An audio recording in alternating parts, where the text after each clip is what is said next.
Recorded.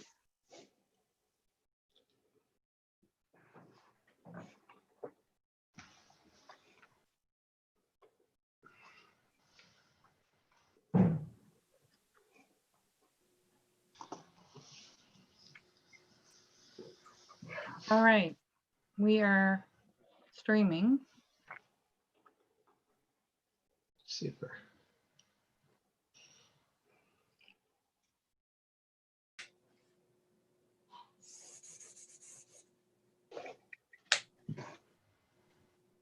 Okay, Paul, all yours.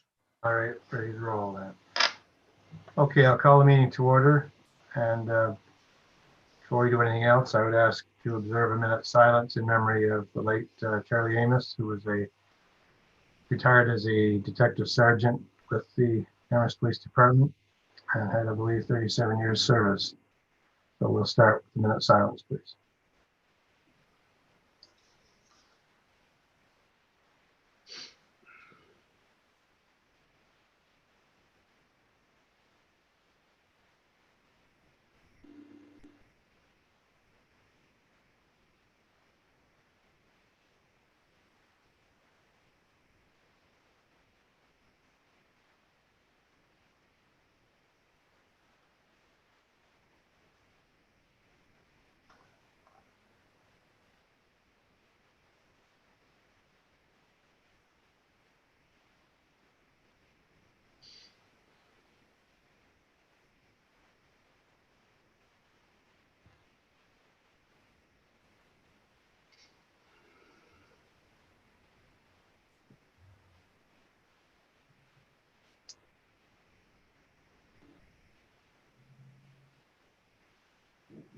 Thank you.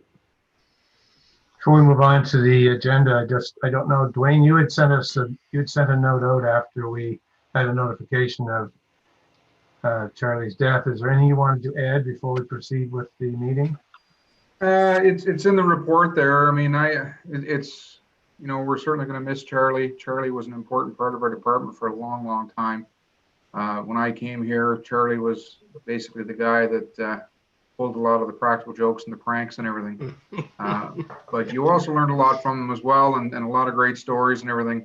And it's just, again, some of the old guard that, you know, we had in our department that we see that, you know, like Charlie, that we're losing. And we're certainly going to miss him, and certainly our condolences to his family and friends and to all those who were close to him, because he will be greatly missed. Thank you, Dwayne. For any amendments to the agenda? I would just like to say, if I could, for the agenda, each time I ask that the location get changed from being council chamber town hall to being Zoom meeting, I just think it's important that we have those accurate. I think they get changed after. I think they're populated automatically in the system, and when we do the minutes, we Okay. change it. Okay, that's fine. That's Yeah. Thanks. So I'll approve the agenda if there's nothing else. All right, thank you. Now, I was told at some point you don't need a seconder for an agenda approval. Does that apply here or not? No, we do need a seconder. Okay, I'll second it. Thank Councillor you. Byrne. thank you. All in favor? Aye. Contrary minded? Motion approved. And I'll ask for approval of the minutes of our meeting on May 7th. So move. I'll second that. All in favor of the motion to approve the minutes of May 7th, signify by saying aye. Aye. Contrary minded? Motion carried. Any business arising from the minutes?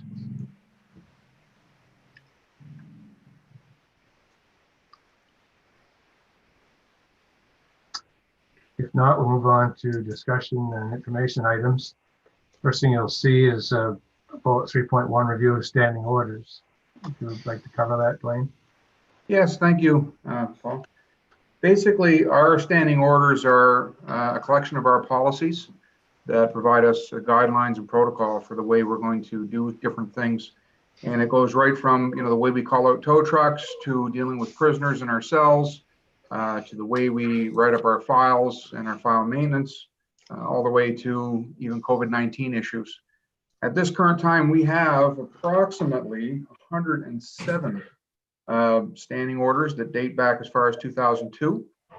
And going through a lot of those recently, finding that some of them really need to be updated, especially with the new building and some new other issues that have come up.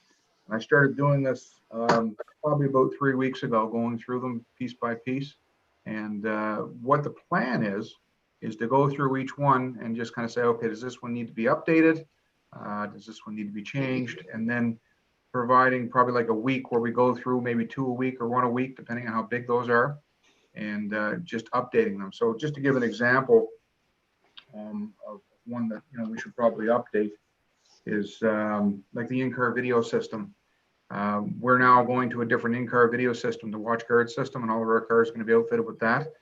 But our standing order, which we developed back in 2003, is based on the old video system. So it has a different process, a different means of downloading, a different means of disclosure, and all those things. So we really need to get in there and overwrite or repeal those. So just want to update the police commission on that, so you were aware that we were going to go through that process. Even this year, we've added 4 or 5 new ones just related to COVID, in regards to levels of PPE. What if a member gets exposed to COVID-19, disinfecting of vehicles, and all those kinds of things.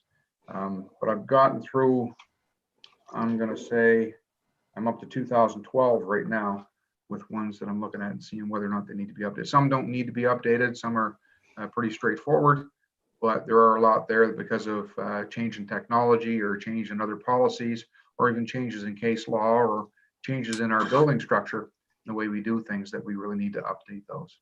So I wanted to make sure that the police commission was aware that we were looking at that and looking at making the changes and upgrading those policies and procedures. Any questions on any of that? I just had a quick question. Those standing orders were not in the package. Should they have been? Because it looks like I have 2 versions of the update COVID-19 in my package and not one of the standing orders. Yeah, the standing orders, if I were to give them to you, they'd be in a. Okay, all right. And I probably have 2 versions because one would have been attached to your chief's report. But Could be. Could be. So I just wanted to make sure that I wasn't supposed to have one versus the other, but that's fine. Thank you. Sorry about that. No problem.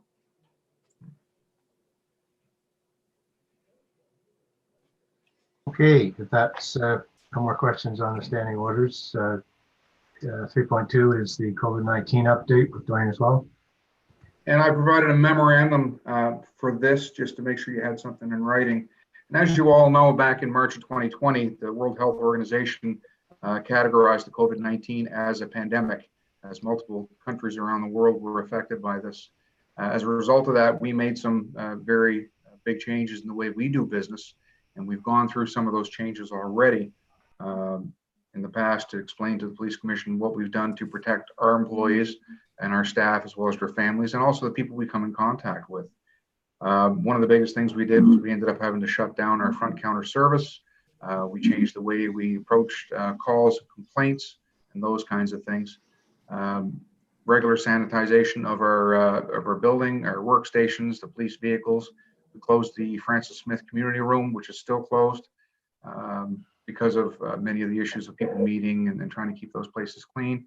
We've been dealing with procurement of personal protection equipment to make sure that we had the equipment that we needed when we go on calls and whatnot. And right now we're getting supplied through the RCMP, and it seems to be going pretty good.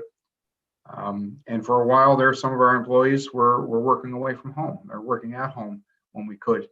Tim and I would switch off every second week. Nancy was working at home quite a bit. Some of the admin staff were working from home. And we also modified the schedules of our employees. And as I explained before, we took a lot of the specialty positions and we put them on platoons to bulk up the platoon numbers so we could give people time off, so we didn't have to worry so much about COVID spread. Now, in recent weeks, since there's been a loosening of the restrictions, we've also made some changes to respond to that as well, trying to bring things back to a little bit of a normal activity. But we still have to make sure that we adhere very strictly to the guidelines, cleaning our workstations and the vehicles, physical distancing and all those kinds of things to help mitigate spread. We don't want to spread any possibility of COVID or anything. So in the last couple of weeks, what we've done is our MCU officer, Sergeant Aaron Graham, has been returned back to his regular duties. He's back working in MCU. SKU have also been returned. They're back working out at the detachment again. So they're off the platoons. The platoons have all resumed their normal shifts. There's no extra time off. They're basically working now, and we're trying to burn off some of the vacations and that while we can, just in case we have to worry about a second wave coming later on in the coming months.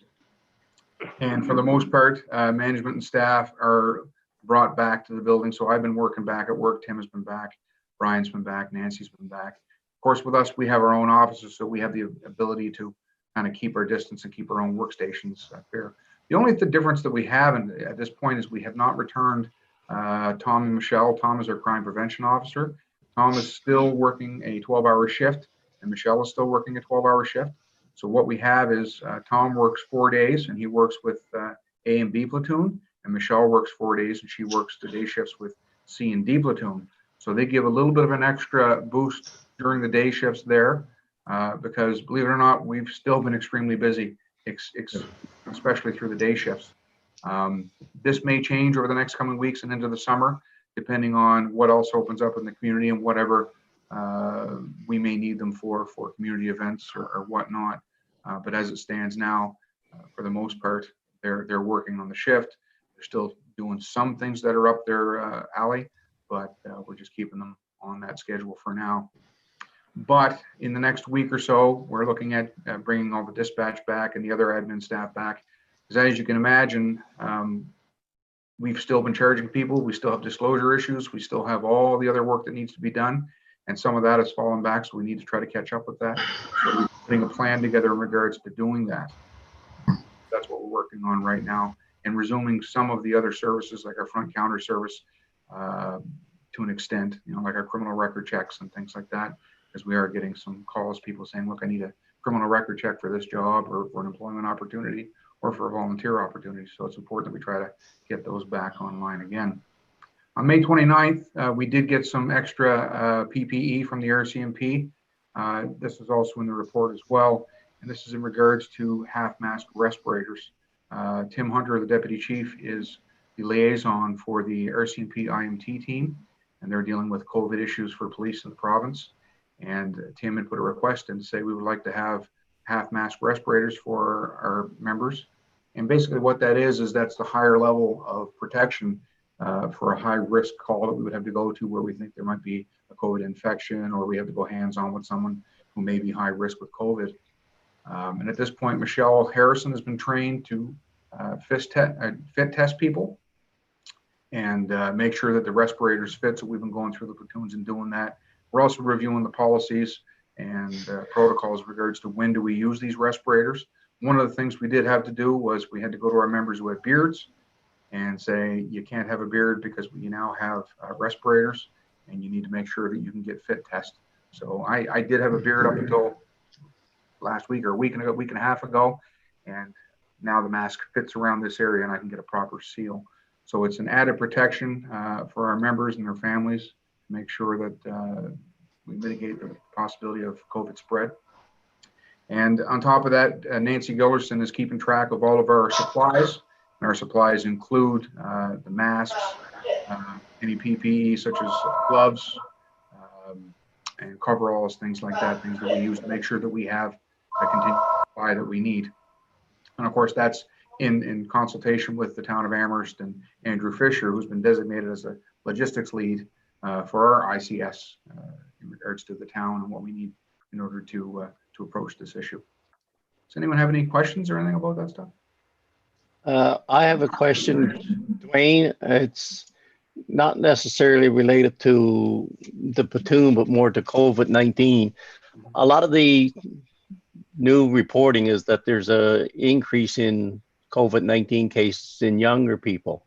Mm-hmm. And if you drive around town, there's a lot of teenagers going around holding hands, and there's a lot of groups that are hanging out together that and I guess just the question would be, have you received any new direction from the Department of Health or from the Justice Department as to how you're supposed to deal with those issues?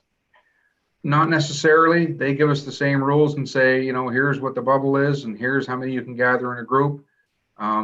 It's really hard for us to manage and to enforce at this point when you're talking about those kinds of groups, because you stop someone and they say, no, they're in my bubble, or this is, you know, my bubble family, or we live together, or so it's hard sometimes to stop people and just say, hey, you know, I need to check on this. And it's getting really increasingly difficult as the numbers increase, because now they're saying, well, you can have 10 in this case, or, you know, 15 in this case.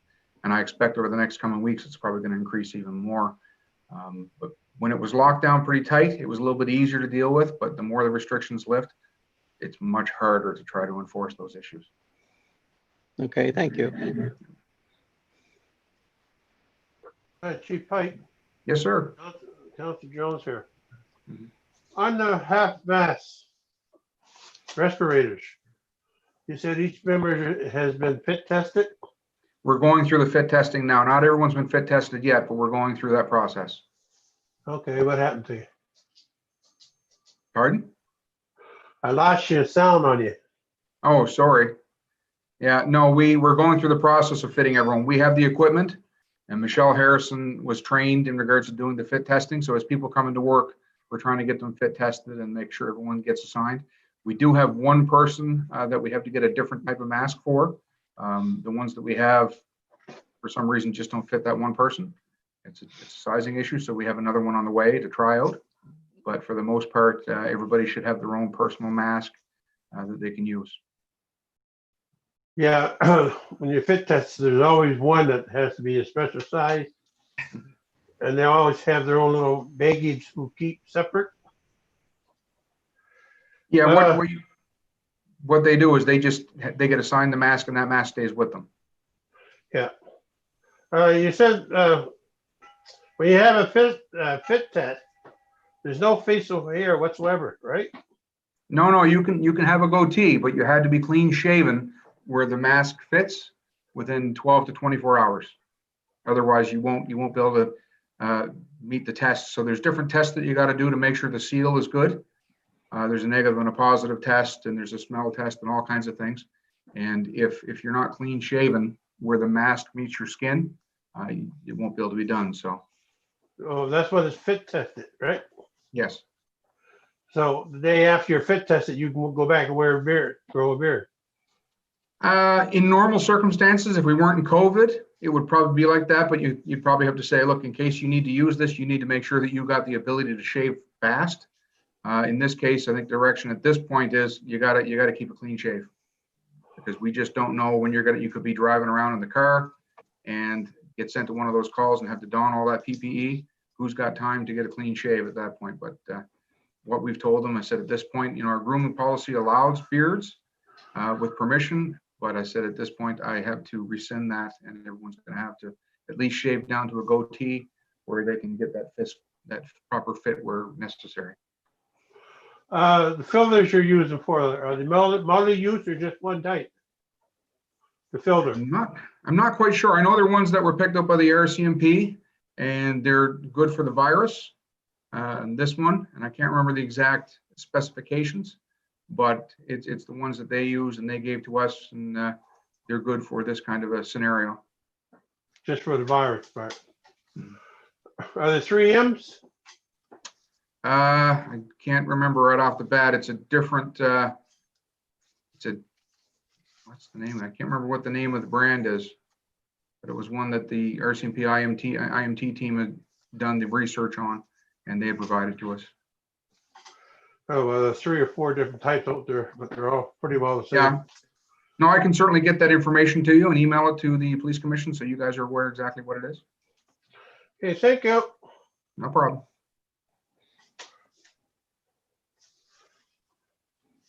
You're not going to get much of a break, Dwayne, because now it's the chief's report. So away we go. And you all have a copy of the report in the thing. The first part talks about professional development and training. And of course, as you know, with COVID-19, we've really had to put the blocks to, you know, we just haven't been able to do the training we wanted to do. But I did want to go through some of the training that we had planned prior to COVID-19 coming into play and kind of ruining our plans. So initially, when we were looking at training, we had 2 officers that were supposed to be going to the Atlantic Police Academy to do the use of force instructor course. And that was Constable Walsh and Constable Hebert. And they were supposed to be going to the academy from April 27th to May 8th. And at this point, obviously, those courses were changed and kind of canceled. There is a use of force group for the province that's looking at these kinds of issues in regards to the mandatory training that we need to do. And that's basically what our use of force officers are responsible for, is ensuring that every member in our department has the mandatory training, the firearms training, the use of force, whether it's handcuffing or pepper spray or use of the conducted energy weapon, any of those things. Those are the things that they are responsible to teach, and that's what they learn on this course. But unfortunately, that's been postponed as a result. We also had planned to do what's called a major incident response course. We had arranged that we would have all of our supervisors and our 2 ICs trained in this. And this is as if you had a major incident that occurred, and how does that supervisor respond to that major incident in regards to as almost like a temporary incident commander. Some of our members have done a similar course at the Canadian Police College. Tim and I did it a number of years ago, and we had the opportunity to have someone come here and teach it to our staff, and we also had the opportunity to have other departments come in and do the training with us. So we had that planned, and unfortunately that didn't work out either. But it was a good course that we plan on doing again at some point in the future, because we feel it's imperative for our supervisors and our 2 ICs to have. Because you never know when something could happen, and you need to have those skills and that ability to be able to deal with that ongoing situation as things unfold. The last one that I was going to go over was APD warrants. We had Sergeant Graham, who has quite a bit of experience with the different kinds of judicial authorizations. He was working with some of the other experienced members to put together a course for all of our members in regards to a warrant writing course, so that all of our frontline members were able to write warrants on their own. Because as you know, most of what we deal with right now involves you need to get a warrant for any information in this day and age. Basically, Aaron had designed the course, and it was all set to go. We had all the plans, but how we were going to do it, it involved scenarios, it involved them doing the actual writing. But unfortunately, with COVID-19, we were unable to do that. We did get one little bit of training in, though. Our admin and dispatch staff, those of us who were responsible for dispatching, did do an online Zoom course with public safety. And this basically was numerous topics to do with our new TMR2 radios, using different talk groups and different kinds of uses we can do with the radios. And they all did that course online. I think there was 2 people that couldn't because they were working, but they're going to be able to watch the recording after the fact. And basically it was made available to all dispatchers and fire departments. So we took advantage of that and felt it was an important thing to do. Any questions about the training or any of the plans for training? Yeah, I have a couple for you. Sure. On the use of force training, that doesn't consist of learning how to do the choke holds or neck restraint procedures.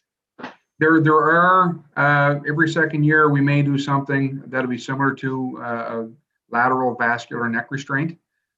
Again, that is something that is only used in the most extreme circumstances because it is a very, very high level of risk. But it is something that has been taught in the curriculum in the past. Yeah. I know in most areas that they're being banned now. So It's a dangerous. I mean, we're talking very serious high risk before you would ever resort to something like that. We have so many other levels of force that we can use, right from pepper spray to taser to, you start with just being present. Officer presence is the biggest and the first thing you do, and then you try to de-escalate. But if things start to go south on you, then you kind of start from the bottom and gradually make your way up, depending on how things progress. But that is certainly at the top, towards the top because of the level of risk. With the way things are going, I wouldn't be much easier just remove it from the toolbox. It's a decision that's usually made by the province and the use of force group. I know it's been something that has been talked about in the past in regards to the level of risk. And for the most part, it's not something people use. Okay, major incidents response group. Mhm. That's usually have to do with shootings or kidnapping or whatever. Does that provide training for your supervisors in the area of working with search and rescue, the fire department, and groups like that? Yes, yes. It can be in regards to multiple agency responses or anything like that. It basically teaches you how to use the resources that you have at hand and what kind of decisions you may be faced with. A lot of it has got to do with going through scenarios and recognizing the kinds of difficulties and the legal requirements and the legal articulation behind making decisions and those kinds of things. It is a great learning opportunity for us for sure. And most of our senior members had gotten it at one point, but we were looking at doing it for those that didn't, and probably a couple other sides. If I remember correctly, did we have an exercise at the hospital for that? In the CNN tanker? Suppose a contaminated tanker went off the tracks carrying hazardous waste material? We've done some stuff like this. This one here is really focused on the police activities. So it'll be right down to the point where if you have a barricaded person or any of those things and you're dealing with containment issues or whatever, but it can be really used for any circumstance, whether it's an ICS that involves multiple agencies or not. And if you do radios, it should come in pretty handy. Oh, for sure, yes. Thank you. Any other questions on that? Okay, so personnel, last month we talked about briefly about Constable Bill Bird, Bill who had passed away last month on May 6th. And then of course we had Charlie Amos who passed away on May 23rd. To honor their memory, we did lower the flags. The town of Amherst lowered their flags to half-mast from May 26th until May 28th. And like I said, these are two members, longtime members with the Amherst Police Department that really meant a lot to the foundation of our department, and we're really going to miss them, and our condolences to their friends and families. The next part is operational. We talked already about some of the COVID-19 adjustments in regards to what we did and how we approached it. I also talked about the half-mask respirators that we have in regards to those being supplied and everyone being fit tested, and looking through the policies and the protocols of how we're going to approach use of them. You're all probably aware about the bear complaints that we've had in town. Over the course of about a week and a half, we had a number of complaints. The most biggest problem I guess we had was up on Costin Drive, where we were up there several times. But the first one was up on Mallard Drive up around May 3rd, where our members and DNR staff had to go up and use bear bangers to try to scare the bears away from the residential areas. But then on May 27th, we got numerous calls up on Costin Drive, and we were back up there 2 or 3 days in a row until the third day on the 29th, when DNR was able to attend. And what they did was they tranquilized the mother bear and were able to capture the cubs and get them out of there safely. Of course, our biggest issue as police officers is making sure that the public are safe, because it is in a residential area. I'm sure many have seen some of the pictures, and there's some pictures in the report. The bears were right in and around the homes and the residences. People were taking pictures off their decks. So we're always concerned about the safety of people and also the safety of the bears, because animals could be unpredictable. We don't want anything to happen. Back on May 19th, we had a break and enter at Moore's Automotive. What had happened was shortly after midnight, our members were on scene and observed a male who broke into the compound there and attempted to flee, but they managed to catch him after a short foot chase. Numerous charges are arising out of that, the break and enter, including resisting arrest, 2 counts of theft of motor vehicle, damage to property, possession of break and enter tools. But there's also some previous files that this person was involved in as well, where they're facing some additional charges. That person remains in custody today, with a court date scheduled sometime down the road. But it was quite a busy night for us as well. On Wednesday, May 20th, myself and Chief Jones of the fire department hosted a mental health session with the town of Amherst staff. And a lot of what we talked about was the mental health continuum and explaining how that works in regards to when people get stressed or when people are suffering from stress-related illness, and explaining how the mental health continuum works in regards to feeling healthy all the way down to feeling ill. And a lot of that, we covered some topics in regards to the information that's available to our staff, the assistance that's available, in regards to our resources through EAP, as well as some recommendations about when you're feeling stressed. What are some things you can do to help alleviate some of those feelings, and recognizing stress in ourselves as well as those around us. Any questions about any of the operational things? Dwayne, I was just wondering about the bears, or have there been any sightings at all, or do you feel that they're gone? We haven't had any since those bears were removed from Costin Drive. We expect it was probably two different sets of bears, because we had the ones on Mallard initially at the beginning of the month. And then around the 26th, 27th, we had the complaints with the bears on Costin. And around the same time, we had another bear that was up around Kent and Cornwall. The one on Kent and Cornwall may have been the same one that was down on the marsh with Mallard, but we don't know for sure. Our guys had went up that night and basically scared the bear off using the air horn and the sirens and stuff. We haven't had any reports of bear since, no. Okay. They were a good size. Yeah. Yeah. They were. Okay, thank you. Chief, Yes.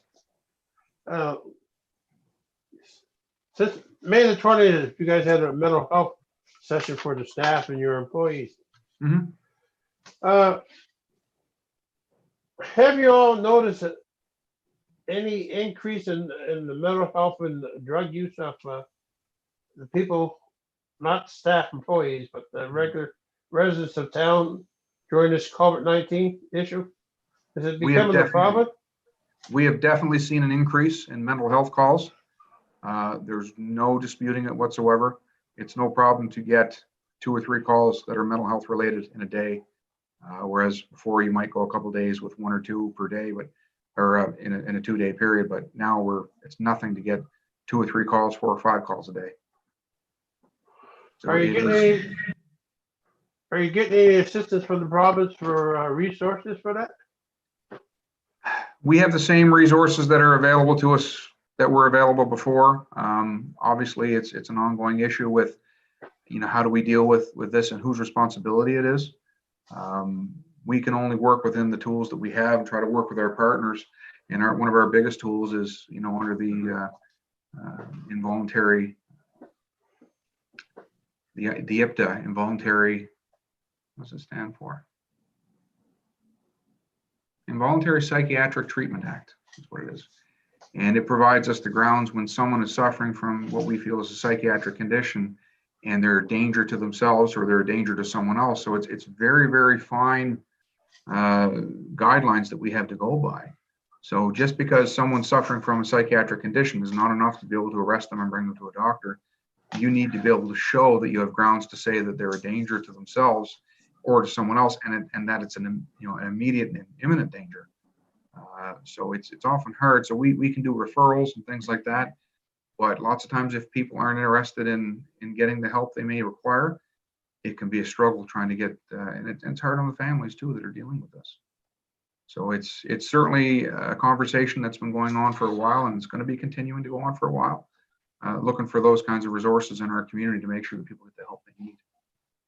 And Dwayne, if I could, I know wellness checks and, curfew checks and those kinds of things are not happening during the beginning of COVID. Have they started back up, or do you see that happening? We've been doing some wellness checks. We haven't been doing as many of the other checks in regards to curfew checks and whatnot. We've been doing some checks in regards to COVID-19, people that are coming in from out of the country that are required to self-isolate. We get those from the province and from Canada Border Services. At some point, we're probably going to start doing those checks again, the ones that are people on curfews and different orders and things like that.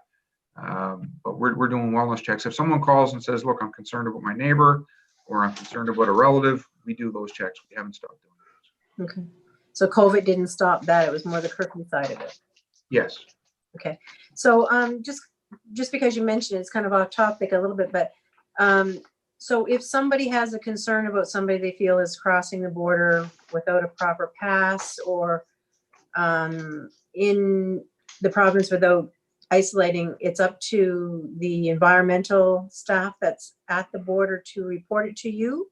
Or should an individual report it to local law agencies? They can report it to us. The difficulty we have is there's no records kept at the border to say when someone crosses. Going into New Brunswick, it's a lot more stricter than what it is coming into Nova Scotia.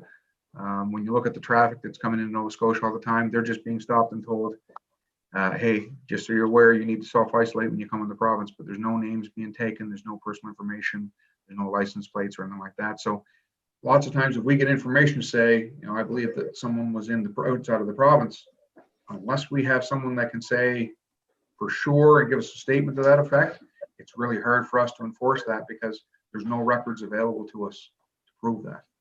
Okay. Unless we have a statement from someone who can say that. Okay. But yeah, Thank no, you. they can certainly advise us, and we'll try to look into it as best we can. Okay. One Any other last thing, questions? Chief. Yeah, one last thing. I know it's not in your report, Mhm. and I neglected to ask you the other night, but during the year, has the Amherst Police Department received a lot of calls on open fires, smoke nuisance and stuff like that?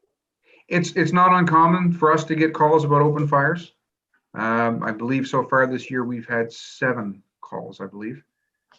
Most of the ones that we go to, people say, look, I wasn't aware, and they agree to put it out. And lots of times our guys will give them a copy of the bylaw and explain what the bylaw says.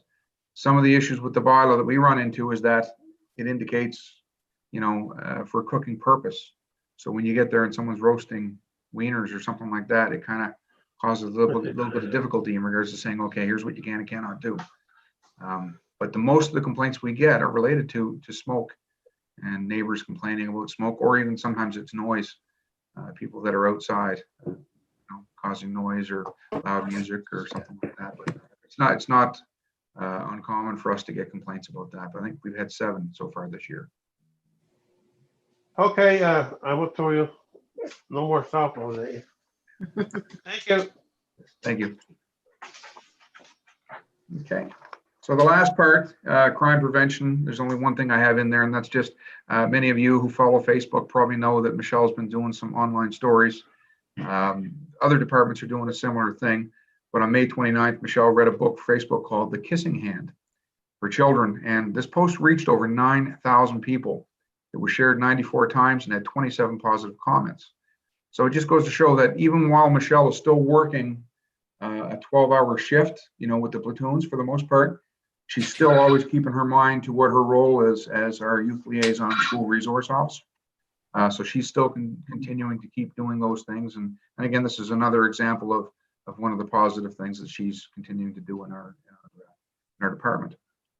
The last part is the operational stats, and they're listed there. So for the month of May, we had 448 occurrences. We had 58 criminal code charges, 1 impaired charge. We had 8 charges in regards to cannabis or drugs, sorry. We had 8 traffic tickets. So again, our members aren't actively going out and getting tickets as much as they were. This is starting to change with the loosening of some restrictions. We had 4 traffic warnings, 48 vehicle checks, 1 LCA, and a very minimal amount of foot patrol. But that again is picking up again. When you look at the bottom chart there, you'll notice in regards to the calls from previous years, it shows the difference between previous years. So we've dropped off a little bit. Like we dropped from May of this year, from May of last year. Last year in May, we had 469 calls. This year in May, we had 448. When you take into consideration how much of May we were in almost a lockdown and things were closed, it's still quite a high number of calls, and it kept us pretty busy. So when you look at our day shifts, some of our day shifts have been really, really busy. Night shifts sometimes, usually nights weren't as bad, but day shifts definitely been much busier. And like Councillor Jones said, a lot of those are mental health calls because people are struggling with the COVID-19 and all the issues that it brought to us. Any questions or concerns, comments about that? Just one question, Dwayne. Not so much a question, but it was late for your report, so I just from what I read in yesterday's paper, the protest on Saturday for the Black Lives Matter seemed to, I read comments attributed to you, and the event seemed to go well. Just wondered if you had any observations. Yeah, the vast majority of people there, everyone was there for a peaceful purpose. And again, they wanted to send a strong message and to show their support for Black Lives Matter and what was going on. And it went really, really well. So we're quite happy with the turnout. You know, obviously there's always concerns about COVID-19 and the large groups, but people tried to social distance. People tried to keep apart from each other, and it did go quite well. That's good.